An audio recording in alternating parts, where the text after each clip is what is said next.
Hi, this is Kimberly Ballard for my channel Elijah and Moses.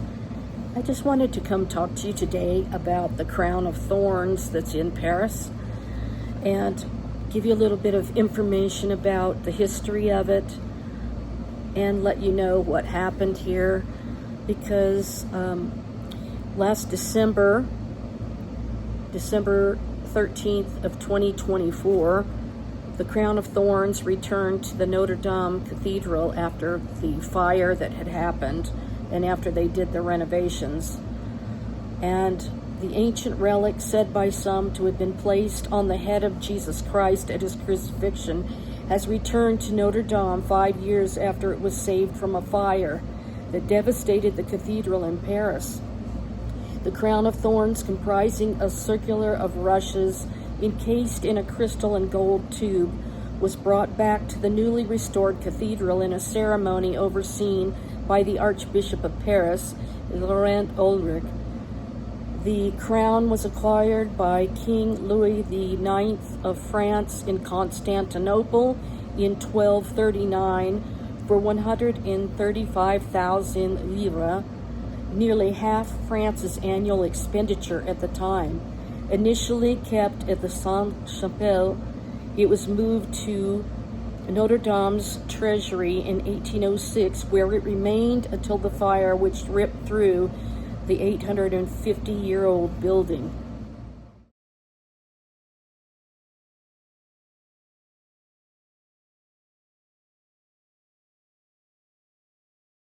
Firefighters and police officers formed a human chain to rescue the relic and other historic artifacts in the cathedral.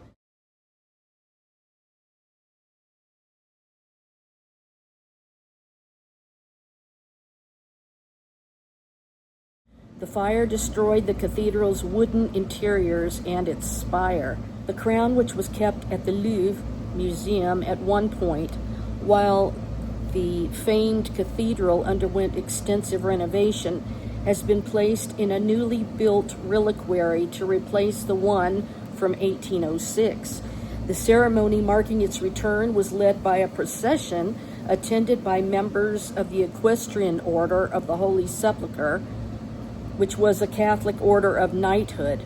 The crown of thorns will be displayed for the public from the 10th of January, the French media reported.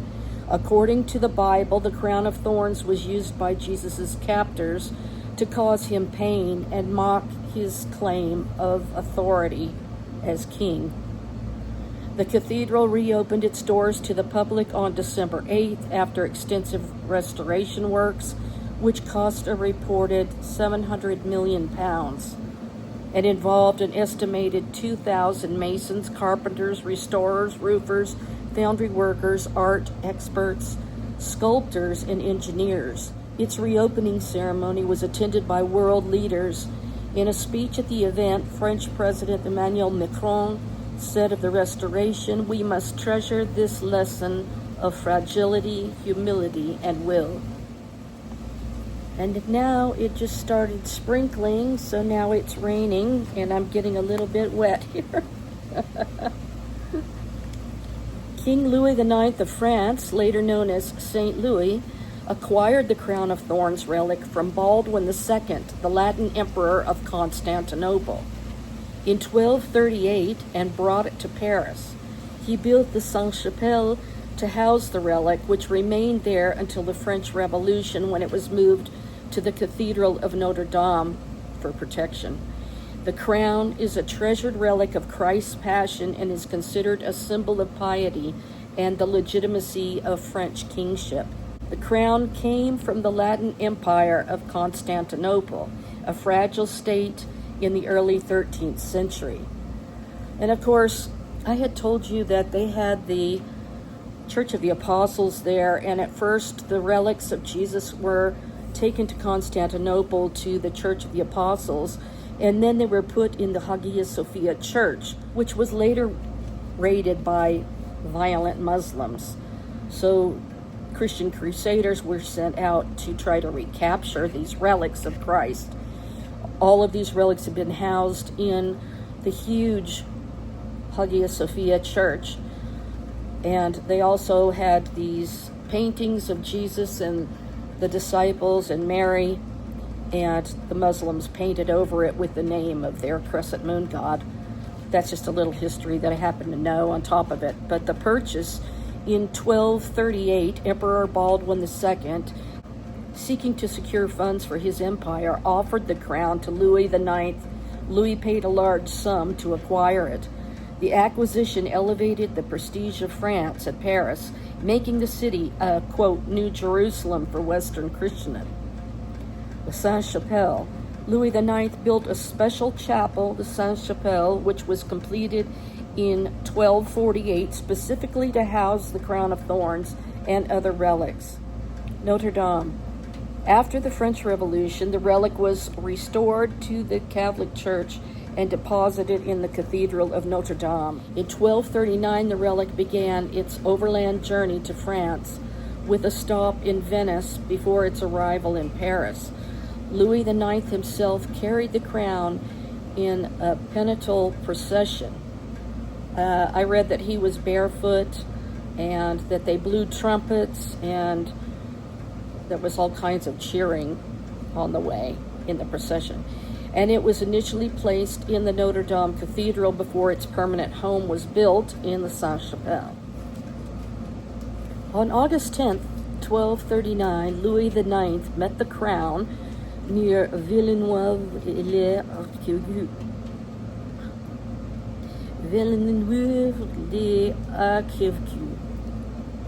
And began a grand procession to Paris. The crown was welcomed with much fanfare and religious ceremony, with the king and his entourage entering the capital on August 19th, 1239.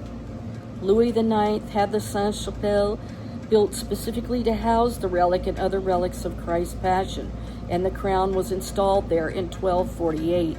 The crown remained in the Sainte-Chapelle until the French Revolution, after which it was returned to the Notre Dame Cathedral in 1804. The authenticity of the Notre Dame crown of thorns is based on historical documents and traditional veneration, not definitive scientific proof. The crown's historical lineage can be traced to Constantinople, with King Louis IX purchasing it in the 13th century, after which it was believed to be the true crown. While no conclusive scientific testing is possible on the crown's ancient roots, botanical evidence from the Turin shroud indicates a correlation between the types of pollen found on the shroud and the plants from which the crown was believed to be made. The crown's historical authenticity is established through a chain of custody and historical documentation. While there's no longer a specific thorny plant associated with the crown, a species called Godelia tuniforte has been identified as the likely source. The Turin shroud, believed to have been worn by Jesus, contains a high concentration of pollen from Godelia tuniforte, a thistle species native to the Judean region. This botanical evidence supports the notion that the crown used to torment Jesus was from the same region and plant species found in the shroud's pollen. The crown of thorns has not been definitely proven to be authentic by scientific means. In the centuries since its acquisition, many thorns from the crown have been dispersed as gifts. So, in other words, what's left is just kind of a ring. According to my friend, Dr. Petrus Soons, who gave me a 5-star review on my book about Jesus' testimony, he did the shroud image in 3D that was encoded in the fabric, and he has said that it was more like a cap of thorns. So a lot of these thorns were broken off, and what remains is in this little gold tube that's glass. So it doesn't look like a crown of thorns anymore. It just looks like a ring. But you can still see some pieces. I believe that I read it's in 3 pieces. And thorns were broken off and given as gifts through the centuries. And for many believers, the historical and cultural value of the crown of thorns as a relic is more important than its scientific authenticity. So I must say right here that it was not originally in the possession of the Catholic Church. And Dr. Petra assumes it was more like a cap of thorns. In other words, it was a ring around the base, but it was a cap and it was all covered with thorns. And I have a section in my book about the crown of thorns and what I believe these thorns were. And it's truly stunning. And Dr. Soons has read my book with his wife. And Dr. Soons gave me a 5-star review and wrote a recommendation for my book called The Almond Tree, Aaron's Rod, the Messiah King of Israel by Kimberly K. Ballard, available at olivepresspublisher.com. But getting back to the crown of thorns relic, according to the New Testament, a woven crown of thorns was placed on the head of Jesus during the events leading up to his crucifixion.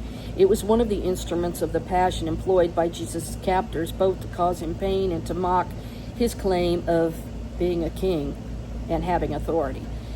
It is mentioned in the Gospels of Matthew 27:29, Mark 15:17, and John 19:2 and 19:5, and is often alluded to by the early church fathers such as Clement of Alexandria, Origen, and others, along with being referenced in the apocryphal Gospel of Peter.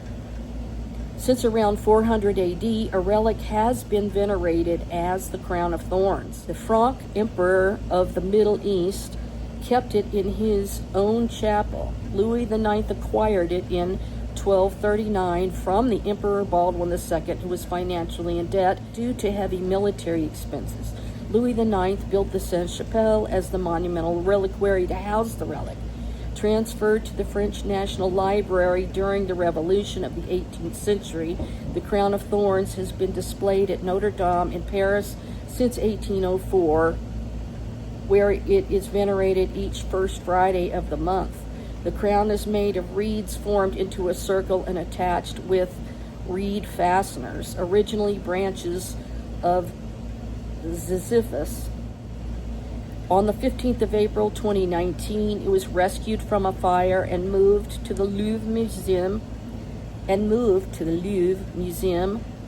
In December of 2024, a ceremony marking the relic's return to Notre Dame Cathedral was led by the procession attended by members of the Equestrian Order of the Holy Sepulchre. Veneration of the Crown of Thorns takes place every first Friday of the month from 3 p.m. to 5 p.m. Numerous other relics are purported to be from the original Crown of Thorns. Both the authenticity of the relics and the practice of venerating them have been criticized by some Christians, including by Protestant reformer John Calvin. Many theologians interpret the crown of thorns placed on Jesus during his crucifixion as symbolically linked to the curse pronounced in the book of Genesis. In Genesis 3:17 through 18, thorns are introduced as part of the punishment for humanity's disobedience. Cursed is the ground because of you. Thorns and thistles it will bring forth for you. The Gospels describe Roman soldiers placing a crown of thorns on Jesus' head as a form of mockery. While intended as humiliation, many Christian theologians interpret this act as rich in symbolic meaning, Christ bearing the physical sign of the fall's curse, which is the curse of death. Every Christian writer saw this as a reversal of the Edenic curse. Origen interpreted the thorns as representing human sin borne by Christ. Jerome identified the thorns with the Genesis curse that Christ assumed. Theophilus of Antioch called the thorns sins. Later commentators such as Matthew Henry, R.C. Sproul, and John Calvin also emphasized the crown as a symbol of Christ bearing the curse. And this view aligns with Galatians 3:13. Christ redeemed us from the curse of the law by becoming a curse for us, but as a visible sign of Christ taking on the curse introduced in Eden and initiating its reversal. Jerusalem. The three biblical Gospels that mention the crown of thorns do not say what happened to it after the crucifixion. The oldest known mention of the crown already being venerated as a relic was made by Paulinus of Nola, writing after 409, who refers to the crown as a relic that was adored by the faithful. Epistle Marcarius in Migna Parolnia Latina LXL 407. Cassiodorus, circa 570, speaks of the crown of thorns among other relics, which were the glory of the city of Jerusalem. There, he says, we may behold the thorny crown, which was only set upon the head of our Redeemer, in order that all the thorns of the world might be gathered together and broken. When Gregory of Tours, de Gloria Mater, avers that the thorns in the crown still looked green, a freshness which was miraculously renewed each day, he does not much strengthen the historical authenticity of a relic he had not seen, but the Breviary of Jerusalem, a short text dated to about 530 AD, and the Itinerary of Antinous of Placenza, 6th century, clearly state that the crown of thorns was then shown in the Basilica of Mount Zion, although there is uncertainty about the actual site to which the authors refer. From these fragments of evidence and others of later date, the pilgrimage to the monk Bernard shows that the relic was still at Mount Zion in 870, and it is shown that a purported crown of thorns was venerated at Jerusalem. It's just got a flash of lightning. Did you see that? It was right over my head over there. It is shown that a purported crown of thorns was venerated at Jerusalem in the early centuries of the Common Era. And there's the thunder. Right when I said it was venerated at Jerusalem, that lightning happened. God is speaking. Sometime afterwards, the crown was purportedly moved to Constantinople. Now that's where they kept all the holy relics of all the apostles. And then at the time, Constantinople was like the second capital outside of Rome of the Roman Empire. Historian François de Maillet supposed that the whole crown was transferred from Jerusalem to Constantinople not much earlier than 1063. In any case, Emperor Justinian is stated to have given a thorn to Germain, Bishop of Paris, which was long preserved at Saint-Germain-des-Prés, while the Empress Irene in 798 or 802 sent Charlemagne several thorns, which were deposited by him at Aachen. 8 of these are said to have been there at the consecration of the Basilica of Aachen, and the subsequent history of several of them can be traced without difficulty. 4 were given to Saint Corneille of Compiègne in 877 by Charles the Bald. Hugh the Great, Duke of Franks, sent one to the Anglo-Saxon king, Athelstan, in 927 on the occasion of certain marriage negotiations, and it eventually found its way to Malmesbury Abbey. Another was presented to a Spanish princess about 1160, and again another was taken to Andechs Abbey in Germany in the year 1200. Of course, in 1238, Baldwin II, the Latin emperor of Constantinople, anxious to obtain support for his tottering empire, offered the crown of thorns to Louis IX of France. It was then in the hands of the Venetians as security for a great loan of 13,134 gold pieces. Yet it was redeemed and conveyed to France, where Louis' security for a great loan, where Louis IX built the Sainte-Chapelle, completed it in 1248 to receive it. And several times I've told you the relic stayed there until the French Revolution, when after finding a home for a while in the Bibliothèque Nationale, the Courant of 1801 restored it to the Catholic Church and deposited it in the Cathedral of Notre Dame in Paris. The exact plant species used to make the crown is not confirmed, which I wrote about in my book, which you might be interested in reading. It's truly fascinating.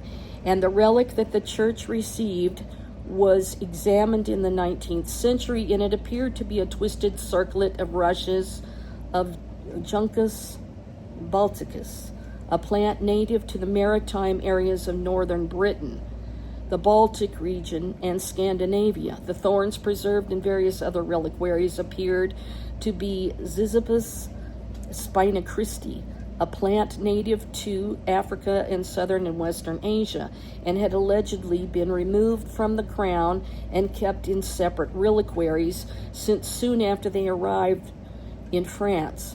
New reliquaries were provided for the relic, one commissioned by Napoleon Bonaparte, another in jeweled rock crystal, and more suitably Gothic was made to the designs of Eugène Viollet-le-Duc. In 2001, when the arriving treasures from the Sainte-Chapelle, another bolt of lightning, were exhibited at the Louvre, the chaplet was solemnly presented every Friday at Notre Dame. Pope John Paul II translated it personally to Sainte-Chapelle during World Youth Day. The relic can be seen only on the first Friday of every month, when it is exhibited for a special veneration mass, as well as each Friday of Lent. See also the Feast of the Crown of Thorns. And members of the Paris Fire Brigade saved the relic during the Notre Dame de Paris fire of April 15th, 2019. It returned to the cathedral in December of 2024. Authorities are agreed that a sort of helmet of thorns must have been plated by the Roman soldiers. This band of rushes being employed to hold the thorns together. It seems likely, according to M. de Millet, that already at the time when the circlet was brought to Paris, the 60 or 70 thorns, which seem to have been afterwards distributed by St. Louis and his successors, had been separated from the band of rushes and were kept in a different reliquary. None of these now remain at Paris. Some small fragments of rush are also preserved. That's lightning. At Arras and Lyons. With regard to the origin and character of the thorns, both tradition and existing remains suggest that they must have come from the bush botanically known as Ziziphus spinacristi, more popularly the jujube tree. And this reaches the height of 15 or 20 feet and is found growing in abundance by the wayside around Jerusalem.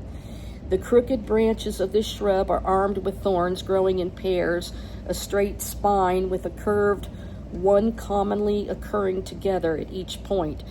The relic preserved in the Cappella della Spina in Pisa, as well as that of Trier, which through their early history is doubtful and obscure, are among the largest in size, afford a good illustration of this peculiarity. Well, I have my own theory about what thorn it was, but they said that the crown could have been made from several different types of thorns. And my theory is absolutely stunning. The third-class relics, not all of the reputed holy thorns are considered to be first-class relics, relics held to be of the original crown. In Roman Catholic tradition, a relic of the first class is a part of the body of a saint, or in this case, any of the objects used in the crucifixion that carried the blood of Christ. A relic of the second class is anything known to have been touched or used by a saint. A relic of the third class is a devotional object touched to a first-class relic and usually formally blessed as is sacramental. Now, the thing is, you're not supposed to worship these items, but they're just a memory of the event. M. de Millet was able to enumerate more than 700 holy thorn relics. Thunder. The statement in one medieval obituary that Peter de Aveiro gave of the Cathedral of Angers imam de spines dice fruta opposita coronae spina nostri redemptoris, which says one of the spines which were attached to the thorny crown of our Redeemer indicates that many of the thorns were relics of the third class, meaning objects touched to a relic of the first class, which doesn't do anything, you guys. In this case, some part of the crown itself. Again, even in comparatively modern times, it is not always easy to trace the history of these objects of devotion, as first-class relics were often divided and any number of authentic third-class relics may exist. Individual thorns were given by the French monarch to other European royals. The Holy Thorn reliquary in the British Museum, for example, containing a single thorn, was made in the 1390s for the French Prince Jean de Berry, who is documented as receiving more than one thorn from Charles V and VI, his brother and nephew. 2 holy thorns were venerated, one of St. Michael's Church in Ghent and the other in Stonyhurst College, both professing to be thorns, given to Mary Queen of Scots, to Thomas Percy, 7th Earl of Northumberland. The Gazetteer of Relics and Miraculous Images lists the following. It just lists all kinds of these relics. In Belgium, the Czech Republic, France, Germany, Italy, in Rome, Pisa, Naples. I'm not going to read them all individually here, but in Portugal, in Lisbon, in Oviedo, Spain, there's 5 thorns. That's where the face cloth of Jesus' burial shroud is. Barcelona, Spain, Seville, Spain, the United Kingdom and the British Museum, Stanbrook Abbey, Worcester, Stonyhurst College in Lancashire, St. Anthony's Chapel, United States in Pittsburgh, and Ukraine in Odessa. The Yes, Lord, I hear you. I'm talking about your crown of thorns. I guess you heard me.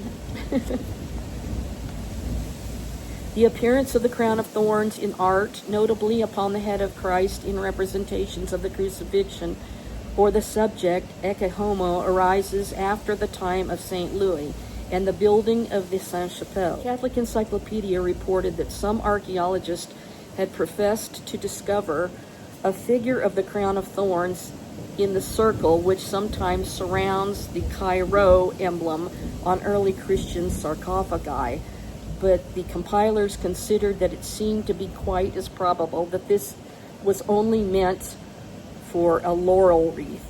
The vast majority of the thorns were ripped off of it and taken as souvenirs. It doesn't look anything like it did when it was on Jesus's head, and it dates way, way back. And since its origins were known to be in Jerusalem and then in Constantinople, where all the other relics of Christ were stored like a museum, that's when the Crusaders invaded, and they carried off these relics to kind of rescue them away from the Muslim invaders, and they took them off to places like Venice, Italy, Rome, Italy. Some went to Spain, some went to France, and so this is how they wound up being all over the place. So even though we don't sit there and worship these things, it's really fascinating that they still have tried to preserve what is left of the crown. Now I have some really incredible information about it in my own book, The Almond Tree, Aaron's Rod, the Messiah King of Israel, if you'd like to read it. And it's available at olivepresspublisher.com in upstate New York. It's at other booksellers, but don't get it there. Get it at my publisher, because the other places, they just abscond with everything and leave us with nothing. So thank you so much for being interested in my book. And if you have read my book and want to comment or something, I appreciate it. So I just wanted to share this, and I wanted to say that The fact that it was lightning when I was talking about this was pretty incredible. And kind of in the middle of the night, I became a great aunt. Yay! So I'm really excited about that. So it'd really be something extraordinary to be able to test some of these thorns that were said to be on the original crown. I believe I know what they are, and I wrote some extraordinary things about it, and you would really be fascinated by that. So I guess I'll let you go for now. That was really fascinating with the lightning flashing. I saw one streak right across there. Actually, I saw several streaks. So, Lord, you can hear me. You know what I'm talking about, your crown of thorns.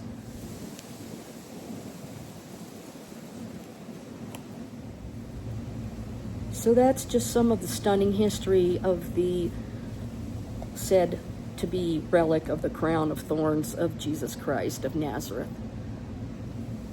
It's truly fascinating, and I wish they'd do some testing on the different relics and objects that they have preserved over centuries. Thanks for any loyal support that you want to give this channel. I really greatly appreciate it. I would say that the crown of thorns has a pretty good history that can be tracked going back. So for now, thank you for listening to this really incredible information. I'll talk to you next time. Shalom for now. Have a blessed evening. Good night.